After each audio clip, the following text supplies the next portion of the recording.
اسلام videos کے معزز ناظرین السلام علیکم۔ حضرت فاطمہ کے آنسو۔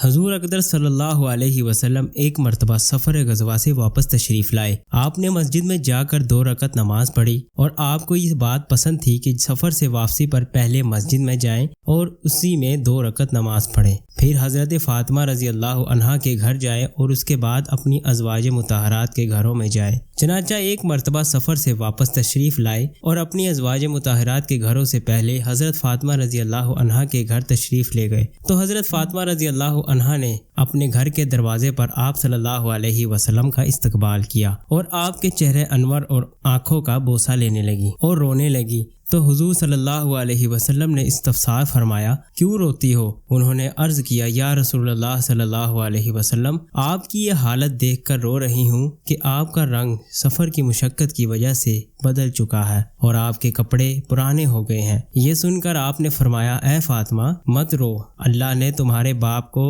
ایسا دین دے کر بھیجا ہے جس کو اللہ روئے زمین کے ہر پکے گھر میں اور ہر کچے گھر میں اور ہر اونی خیمے میں ضرور داخل کریں گے۔ جو اسلام میں داخل ہوں گے وہ عزت پائیں گے اور جو داخل نہیں ہوں گے وہ ذلیل ہوں گے، اور دنیا کے جتنے حصے میں رات پہنچتی ہے اتنے حصے میں یہ دین بھی پہنچے گا، یعنی ساری دنیا میں پہنچ کر رہے گا۔ امید کرتا ہوں آج کی ویڈیو آپ کو پسند آئی ہوگی۔ اسی طرح کی مزید اچھی ویڈیو حاصل کرنے کے لیے چینل کو لازمی سبسکرائب کر لیں اور ویڈیو کو لائک کرنا مت بھولیے گا۔ ملتے ہیں نیکسٹ ویڈیو میں۔ اللہ حافظ۔